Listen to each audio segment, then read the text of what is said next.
តបងគាត់ថាភ្ញៀវ VIP ណាតែគាត់ឡើងចោះទៅខ្ញុំគាត់ថាមិនមែន VIP ទេសារអត់ចំណេញទេអត់ចំណេញសោះហ្មង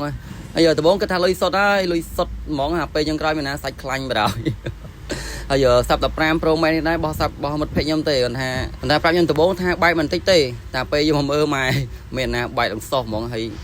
ត្រាប់ខ្នងនឹងដែរបានផ្លាស់ប្ដូរប្រភេទខ្នងក្រោយសៀនថ្មីមិនមែន Simpson ប្រភេទសៀនថ្មីប៉ុន្តែវាសៀន Top Grade លេខ1យើងណាវាអប់ស្អាតណែនល្អហាប់ណែនហ្មងហើយបូកផ្សំជាមួយប្រើស្គុតជាមួយទឹកសៀនទៀតគឺដាក់ទៅអប់ស្អាតយកមែនតើហ្មងយើងមើលខ្ញុំមិនដឹងទេសារវា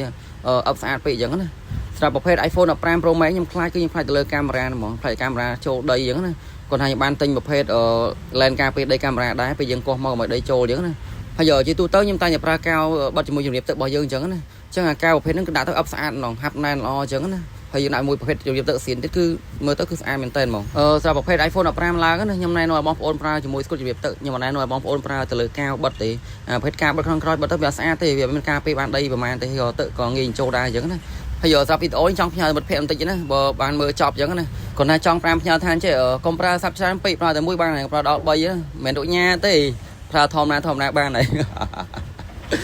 ហើយយើងរៀសសាមញ្ញទេមិនមែនទៅអុកញ៉ាយមកប៉ុណ្ណាទេអញ្ចឹងប្រើមុំបានអញ្ចឹងណាហើយលើមកមើលការងារស្ដាយប្រហែលខ្ញុំធ្វើឲ្យរួចរាល់ណាយើងមើលទៅលើ lens កាមេរ៉ាវិញគឺស្អាតភ្លឹងមិនដឹងអញ្ចឹងណាអត់មានដីចូលទៅលើកាមេរ៉ាទេសាញ់ឈាមធ្វើមកចត់មួយអត់បខំតែសំខាន់គុណភាពអញ្ចឹងណា